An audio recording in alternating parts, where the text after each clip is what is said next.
Here comes the ladies. Hi, my name is Sam. And this is Chloe.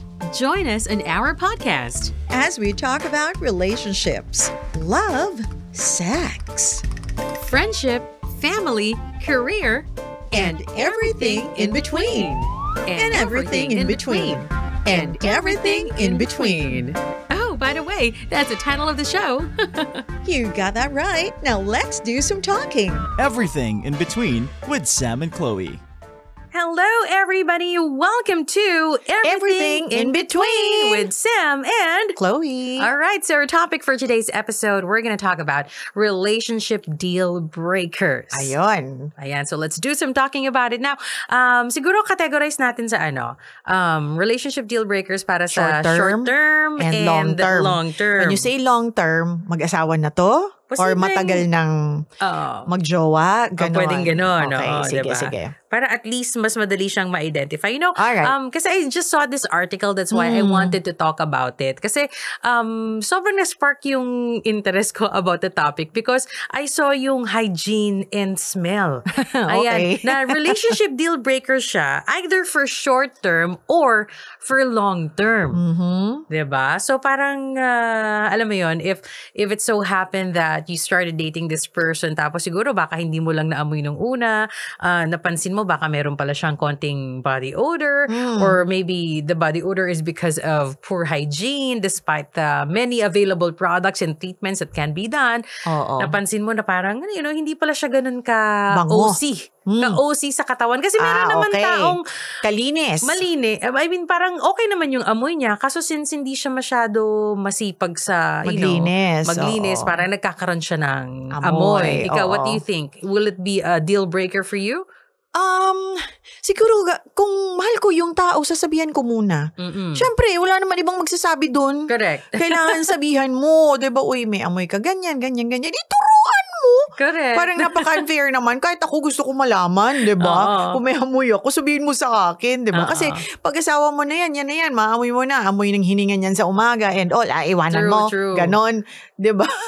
Pero kung short term nga naman, depende siguro sa'yo kung you don't want to hurt the person's feelings. Ayaw mo nang you don't want to go through the hassle of telling the person, hindi maaring deal breaker yan sa'yo. Pero, correct. diba? Kasi parang if you cannot imagine yourself, waking in the morning and smelling that person beside you, or siyempre, yung bad breath in the morning, parang typical na yan for majority of the people. Diba? Yes. Lahat naman tayo medyo napapanis ang hininga pag natutulog. Of course, pagising, you need to, toothbrush and gargle, the usual that we do for our dental hygiene. Pero yung the smell of the body and the other things na maaamoy mo. Yeah. Diba? Like, kunyari, you're starting to date this guy, tapos nirealize mo parang palagi siyang may stain sa underwear niya. Like wedgie, or parang hindi laging naghuhugas ng maayos or what? Paano? Underwear, di nakita mo dahil magkasama kayo sa isang kwarto, gano'n? Malamang kung kunyari, di ba nagtikiman kayo ng isa't isa, tapos doon mo nakita. Yeah. O kunyari, hindi pa kayo kasal, hindi pa kayo, as in like, siguro parang early stages of mag-girlfriend-boyfriend. Alam naman natin, syempre, ang panahon these days, parang ngayon lang ako nakarinig ng merong stain yung underwear. Malay mo, di ba? Meron nga ganun So parang, di ba, how would you react, or how will you talk to the person, di ba? Ba't may stain, ba? Hindi ka ba naghuhugas ng maayos? Diba? Papalit ka ba ng brief? Tatanungin ko siguro. Diba? Gusto mo ibili kita ng bago? Diba? Magugulat na lang siya, hindi mo siya kinausap, pero may bago kang regalong underwear. Sa diba? kanya. Natansya mo kung anong size niya. Grabe naman that. Diba? Nakakaloka.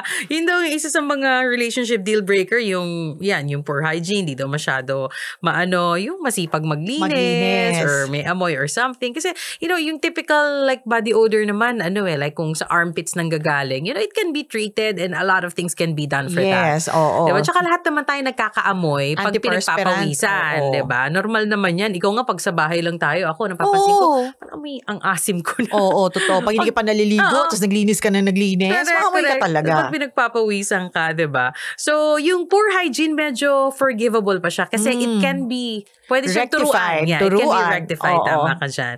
How about yung, anger issues? Yan. Or medyo, mapapansin mo, medyo abusive siya, lalo na pag nagagalit siya. Anger issues, makikita mo yan unang-una pag nasa traffic kayo or nagda-drive. Doon pa lang magigauge mo na. At saka Mainitin ang ulo. At saka pag pinaghintay mo siya ng matagal. Yeah, pinaghintay mo ng matagal. Sama mo mag-shopping. Oo. Yung susunod lang sa'yo, no? Titingnan mo kung parang ano ba yan? Ang tagal-tagal mo naman dyan. Oo. Diba? Kaya ako mas gusto ko nang mimili mag-isa. Oo. Tsaka ayoko nang ayoko nang merong nagbibigay ng opinion sa gusto kong bilhin. Correct. May pagka-weirdo mga taste ko sa damit eh. Ako, blessed lang ako sa asawa ko dahil Masya ka magantay. Nako, kahit saan ka mag-ikot, kabuntot ko yan. Hindi siya yung tipo. Baka na mawala ka. Hindi naman yung dito, upo ako dito, sige, ikot ka lang dyan. Hindi siya ganon. Parang medyo, pero pag maraming tao, tapos parang nai-stress siya sa dami, sinasabi niya sa akin ng, parang I think this is not a good day para mag-ikot. Parang hindi daw siya nai-stress sa pag-ikot-ikot o paghahanap. Nasa-stress siya sa dami ng tao. And I think that common din yan nung nagsimula nung nagkaroon ng lockdown. Parang kahit ako nagkaka-anxiety ako pag ang daming tao. Ako din, parang hindi ko na siya masyado bet. Oo, diba? Parang baka something might happen here. Yun ang nagawa ng pandemic sa atin, Totoo. Ayan. So, yung anger issues, it depends siguro para sa akin, para maging relationship deal breaker siya. Pag naman, the usual lang, na kaya mo namang i-control. Pero pag over the top na talaga. Yeah. Yung tipong once na nagalit sa'yo, hindi mo na siya kilala, parang he or she is morphing into, a different kind of person. True, parang, true. Wow, ngayon ko lang nakita tong side na to. Kung gusto mo nga raw malaman ang ugali ng isang tao, galitin mo. Kasi hindi na raw yun mababago kung paano magalit. Diba? Kasi, what more kung may kakilala tayo, diba, na parang abusive yung relationship niya, mag-boyfriend-girlfriend pa lang sila. What more pag napangasawa mo? Oo, diba? Totoo. Parang, you don't want to be in that kind of relationship with that person. Because I think a person who is abusive or with anger management issues, that should be treated as well. Yeah. You know? Hindi nun kailangan ng karelasyon. Ang kailangan nun ay therapist. Oo. Kasi parang whatever kind of relationship that person will get into, magsasuffer lang yung karelasyon. That's true. Totoo diba? yan. At saka ang pangit kasi dun, yung trauma na maibibigay mo dun sa tao, sa karelasyon. Kasi idadoubt niya yung sarili niya, ba't ba lagi itong galit? Ako ba cause ng galit niya? Or what have I done wrong? Talagang may anger management issues lang pala. Pero siguro kung over the top talaga at napapansin mong abusive na to, hindi ko kaya yung ganito. Yeah. Maganda rin yung makita mo siya early on. Oo. Para kung kaya mo ba? Oo. How about yung do you think deal breaker yung isn't good in bed? Pwede namang turuan. Ang dami ng manual. Pwede naman turuan niya. Actually, sa bagay. Mag-asawa naman kayo. Oo. Diba? Ano ba kasi yung mo pagdating sa how good baka naman. Sige, na lang. Kasi parang masyadong malawak yung isn't good in bed. Kasi siguro depende on how sexual they are when it comes to their sex life. Diba? Kasi yung may series akong napanood na parang she was preserving herself for the marriage. Kasi parang atat na siyang makasal. Okay. Ngayon, pinapreserve niya yung sarili niya na parang she's a typical city girl na, she goes into bed with every man he dates as long as they're okay. Tapos pag ayaw na, wala na. Hindi na kita kikitain. Parang ganon. Pero parang gusto niya mag-settle down. So when she thinks she finally found the man na mag-settle down siya, hindi mo na sila parang walang intercourse na nangyari. Alright. Walang intimacy. Parang more on dating lang, kain, go somewhere. Mga ganun lang. Walang sex na nagaganap. And then, nung naging sila na, hindi pala tinatayuan yung guy. Parang may problem. Meron siyang condition. May condition, but hindi naman pala it's not a physical condition, parang psychological. Psychological, parang ganoon. Pero parang hanggang sa kinasal na sila, hindi tinatayuan. Sabi nga niya, Mike, man can't get it up. Diba? So she feels deprived. She want to have that intimacy Of with course. the husband. Because sex is the ultimate expression of love. Oh, diba? Oh, diba? Oo.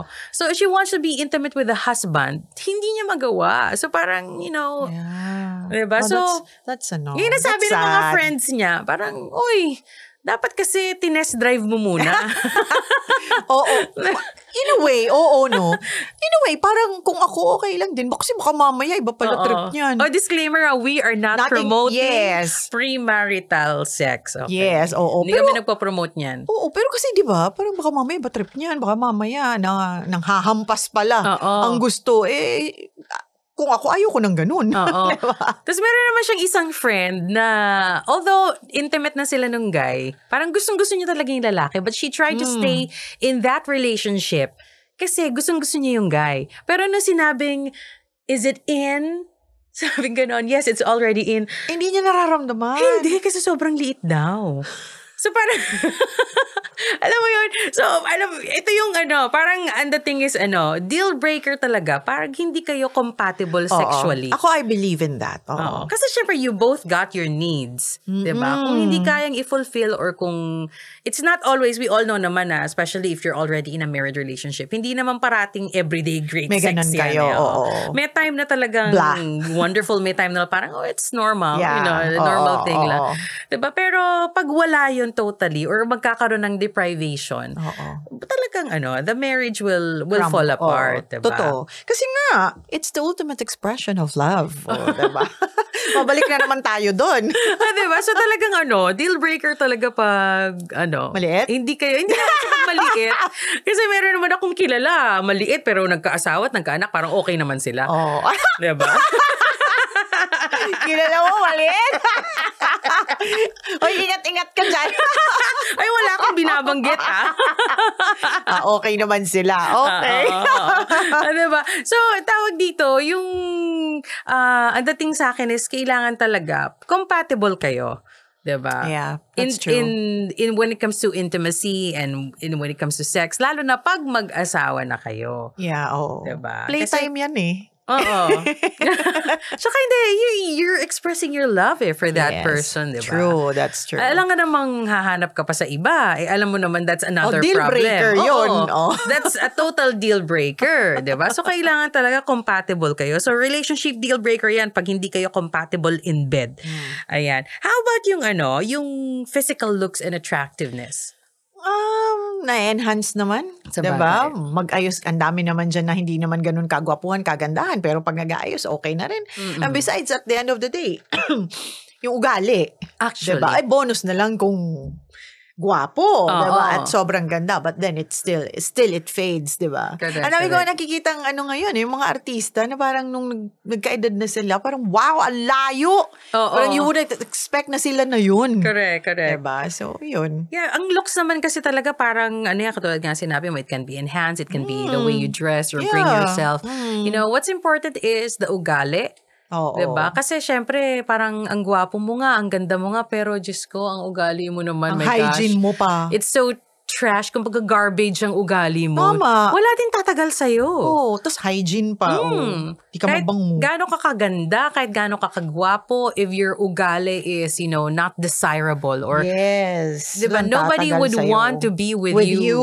Diba? Or be with you for the rest of their lives. Kasi isipin mo, yung ugali ang unang-unang pakikisamahan mo. That's true. Yes, tama Diba? yan. Oo, ugali. Yun ang Hindi unang-unang naman yung pakikisamahan mukha. mo Correct. Oo. Yung mukha, maaayos mo yan Tsaka nag-fade nga. Oo, nag-fade Diba? yan. Lahat naman tayo will eventually go there. Tatanda tayo, diba? So yung looks, it's not a deal breaker for me kasi marami namang hindi masyado gwapo, hindi Yeah. masyado maganda, pero Diyos ko, napaka-heavenly naman ang mga ugali. Tama. Or Diba? matyaga sa'yo. Or actually. ikaw natsatsagaan ka sa mga tantrums mo, yung mga ganyang bagay. Correct. Eto talaga, when it comes to sex again, STD. Kailangan ngayon, hingan mo na ng certificate na walang HIV, walang STD. Oo. Hindi, let's be practical, di ba? Because that's a problem. Correct. Diba? Lalo na sa babae, it can lead to cancer, diba? Sa reproductive health system ng babae, yung mga ganyan-ganyan. So, siguro, I think there's a way of asking for, how are you, where you at in your health sexually? Correct. Diba? Kasi, of course, magiging intimate kayo. Mamaya mo na lang magtaka ka, nangati ka na. Diba? Sinabi mo, di tsaka you're passing on a problem eh. Yeah. Diba? So, Be responsible. Ikaw kung alam mo sa sarili mo na, before meeting this person that you want to be in a relationship with, medyo naging active ka talaga. Parang you have different kind of hookups with anybody. Yeah. Diba? Ikaw mismo sa sarili mo, gusto mong malaman kung, oh my God, baka may na-contract na ako na, totoo na yan. virus, Oo. diba? Kasi hindi lang naman ikaw yung madadamay eh. Anak. Diba? Pag nagkaanak kayo. Oo, diba? At saka hindi papasa niya rin kung halimbawa magkahiwalay kayo, tapos parehas nyo hindi alam. Diba? Ang pangit. Oo. Tsaka siguro dapat wag tayong ma-offend. Siguro yun ang tanggalin natin sa sistema natin, yung unang reaction natin na nakaka-offend naman. Oo. Nahahanapan mo ko ng certificate. Or tatanungin mo ko about it Oo. if I've ever been tested. Correct. Diba? Actually, parang blessing na nga yan eh. Oo. Diba? So, na malaman mo early on, whether Oo. you've been active or not. At kasi there's so many ways to contract it, not just Yes. sexually, diba? Oo, so, tama. maganda yung Para you know what to do, diba? You For can your- still have a healthy life. For your Oo, peace diba? of mind pa rin naman yun. That's So, true. nothing to be bothered about it. Pero pag talagang kayo na, tapos nagka-STD, that's a Ay, different that's a time. different story. Diba? Nakuha sa iba yun. Oh, malamang. Lalo na kung siya lang ang partner mo. Diba? Alam mo na kung sino nagdala. Which That's is, it will really be a deal breaker. Kahit ayaw mong i-end yung relationship, masisira Oo. talaga relationship eh. Kasi unang-una papasok yung trust issues. Yes. Diba? So, parang mako-confirm na, you've been fooling around. Yeah. Or siguro not fooling around, sleeping all over the place. That's Kasi true. pwede namang, wala naman siyang karelasyon, pero nag-hire ng prostitute or something. Diba? Doon niya nakuha. Oo. Oo. Naku, mahirap yan. Oo. Nagpunta sa spakol. Nagpunta sa spakol tapos nag-happy ending. Oh, diba? Kasi there's so many ways you can get it, Yeah. So, deal breaker talaga yan, lalo na pag mag-asawa kayo. Remember what happened during, time of Chris Aquino. Oh, yeah. Before, Oo. and Joey Marquez. It's been all over the news, all over TV. Yeah. Embarrassing talaga for, actually not just for Chris, but for them both. Yes. Diba? Oo. To be in that situation. Kasi alam mo na may nangyari outside the Outside, relationship. Yun. Ang pangit lang talaga. So yan, ang STD deal breaker talaga yan. True. Whether short term or Or long term, long-term. or kung kasal na talaga kayo, you have a family already, it will, the marriage will eventually fall apart because the Yeah. trust issues will come in at the same time. Iba na, magiging health concerns na kayo. Yes. Isipin mo, imbis na mabuhay ng mahaba yung tao, Hindi. binigyan mo ng deadline. Death sentence. Actually, binigyan mo ng death deadline. sentence, di ba? True. Ayan. Ano pa sa tingin mo ang deal breaker para sa'yo? How about when it comes to money? Ayun, I was gonna say that. Money issues. Paano ba? Hindi siya truthful sa'yo? Siguro baka parang hindi siya masyado ma-share. Kailangan siguro you both should have a you should be able to go through a difficult conversation about money. Diba? Paano ba tayo pagdating sa gastusan natin? Ano ba ang sa'yo? Ano ba ang sa akin? Magsa-savings ba tayo? Ang pera ko ba sa akin lang? Sa'yo lang din? Yung pera mo ganun. Yeah. Kung gastador, siguro ang tinatanong mo kung paano ba ang attitude niya sa pera. Oo. Diba? Tsaka pagdating sa'yo at sa pamilya. Oo, maramot ba to? Ganon. Kasi tama. pwede kasing, I remember you telling me Oo. na naalala ko nung mga younger days pa natin. Ang sabi mo sa akin, Sam, pag hindi ka kayang bilhan ng bagong panty, Oo. alam mo na yon, mag-isip-isip ka na. Diba? Naalala ko yan, sinabi mo niya Talaga noon. ba? O kasi pagdating ng araw, hindi lang panty bibili niya sa'yo, ha? Correct. O what if isa lang ang may trabaho, diba? And you become dependent kasi mag-aalaga ka ng mga anak mo and Yes. wala kang pagkakitaan. Paano na? Lagi kang hihingi sa kanya, Oo diba? nga, tayo pa naman, ilan ang kulay ng lipstick natin. Correct. Mamaya, what do you call this, clinic. Oo, diba? Na foundation, babalik ka na naman sa Johnson's BP powder. Correct.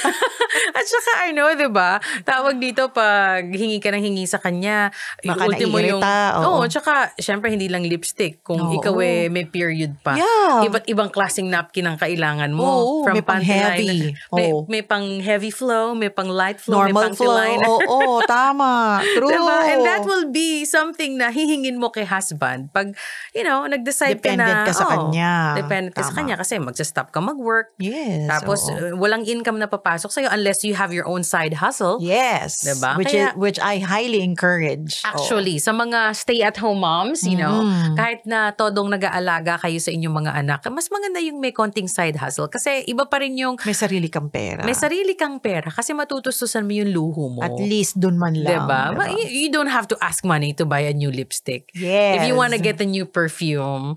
True. Diba? Hindi nila kasi alam minsan ng mga boys, parang, hello, lahat na nakikita nyo maganda at mabango sa amin. Ginagastusan namin yan. True. Maintenance yan. Oo, tapos pag hinihingi mo na sa kanila, magagalit. Yeah. Diba? Sabihin sa'yo, ano ba? Hindi ka na nag-aayos ang losyang mo. Wala ka namang budget para sa pampaganda. Correct, diba? That is something na, tama yung sinabi mo, dapat pag-usapan. Kasi eventually, it will be a deal breaker. Diba? I think another deal breaker would be, ano bang tawag dito? Meron silang, ano bang tawag din yung meron kang, like, kunyari, manginginom or... Bisyo. Ayun, bisyo. Manginginom or nagsusugal. Diba? So, kung manginginom yung tao, definitely, the other half needs help. Of course. And kailangan ng therapy yan. Diba? Para, maagapan yung kanyang situation.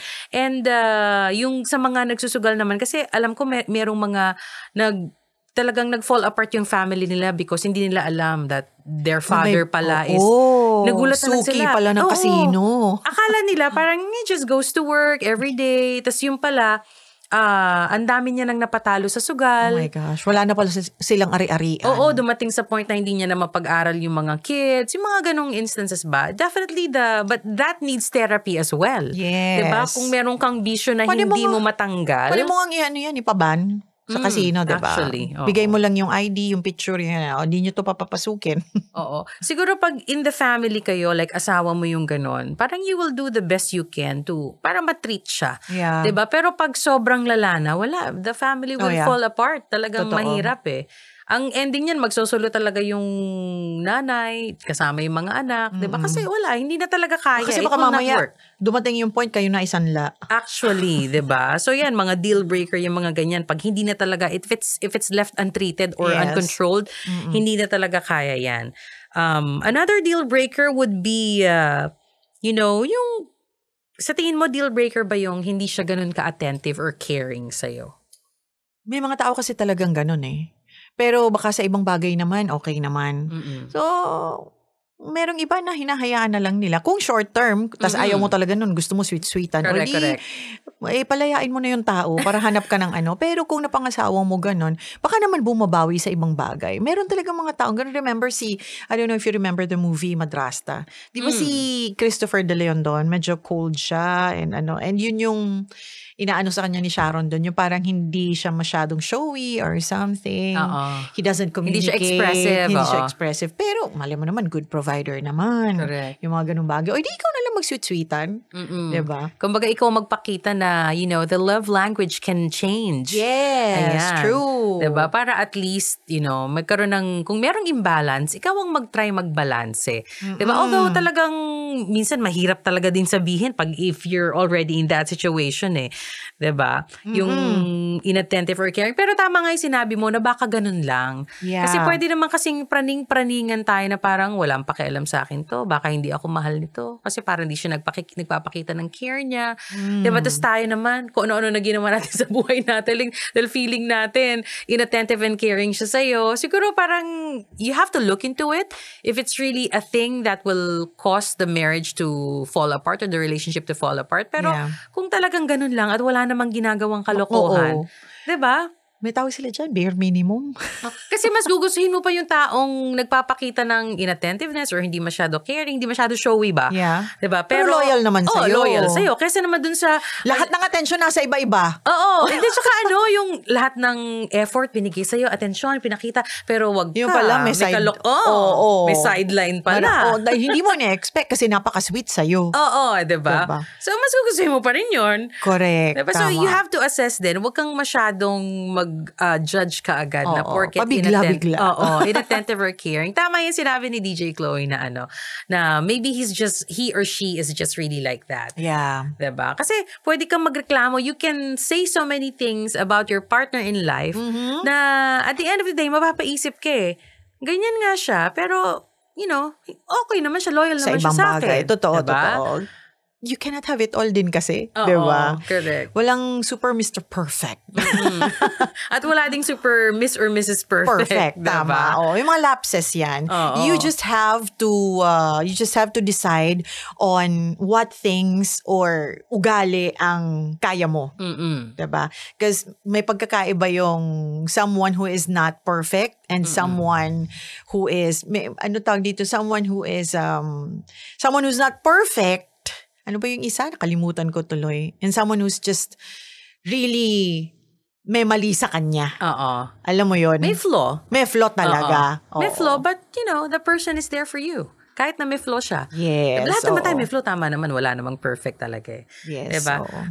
How about yung naging topic din natin to sa mga past na podcast natin. Yung nagkaroon ng third party or a cheating partner. Iba-iba kasi sa amin eh. Kasi kung sa short term, okay lang. Deal breaker talaga yan. Deal breaker talaga yan. Pag may mga anak kayo, may mga properties kayo, mag-isip muna kayong dalawa. Correct. Kasi it can cost you more.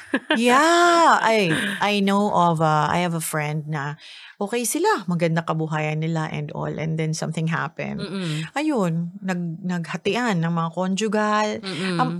Nakakalungkot tingnan na gano'n. And they have 4 kids. Of course, the kids, you have to, magbabago ang buhay ng lahat. Kaya nga nagtitiis na lang talaga usually mga babae para, alam mo yon, solid ang family. It's usually, most of the time, sabi nila, na babae talaga ang nagdadala. Totoo. Yun. Ayan. Kaya kailangan yung mga deal breakers na yan, parang i-assess din natin how much you can take and how much you're willing to take and how much you can forgive. Exactly. Kasi 'di ba may mga bagay na trainable, can be changed, 'di ba? Can be enhanced. 'Di ba? Pero may mga bagay na talagang, magkakaroon talaga ng lamat eh. And it's up to you what you need to decide on kung itutuloy mo pa or hindi. Yes. Ito ba, diba? Mapo-forgive ko ba? Malilet go ko ba to? Mabibigyan ko ba ng chance? Or ano? Actually, marami kasing issue ng deal breaker.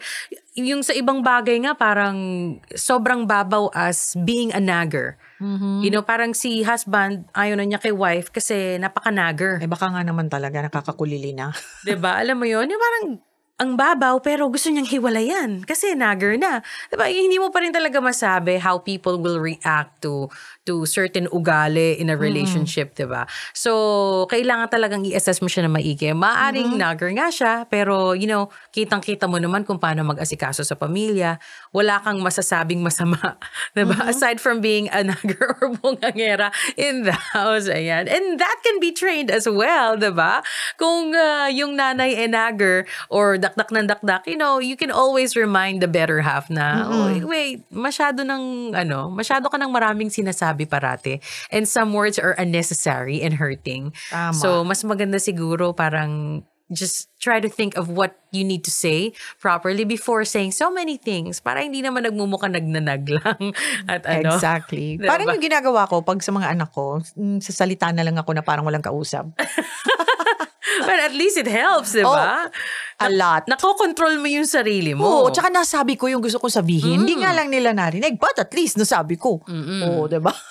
Ako din pag kunyari, may konting heated argument kami mag-asawa, I know when to shut up. I know when to talk. Dapat Diba? ganon. Oo, Oo. kasi para hindi kayo magsabay. At saka, minsan kasi, even if you try to stress, kung may point ka man, tapos gusto mong ma-stress yung sinasabi mo, yung maintindihan niya, hindi niya magigets. Kasi ano siya parang hyper siyang magsalita sa'yo. Diba? So, baliwala din. So, I wait na, Mag-settle down. kumalma, mag-settle down, then I will share my point. Diba? Para at least, mas may grand entrance yung point mo. May diin. Oo, mas may diin, diba? Doon lang siguro niya marirealize na, you have a point. Diba? So yan, ang ating mga deal breakers sa mga short-term or long-term relationship. And you know what, everyone? Anything can be a reason for a breakup in a relationship. It's up to you. Like, kung ano yung paano ka magde-decide and how forgiving you are. That's true. Diba? Thank you so very much for listening to our podcast. There you have it. Relationship deal breakers and everything in between.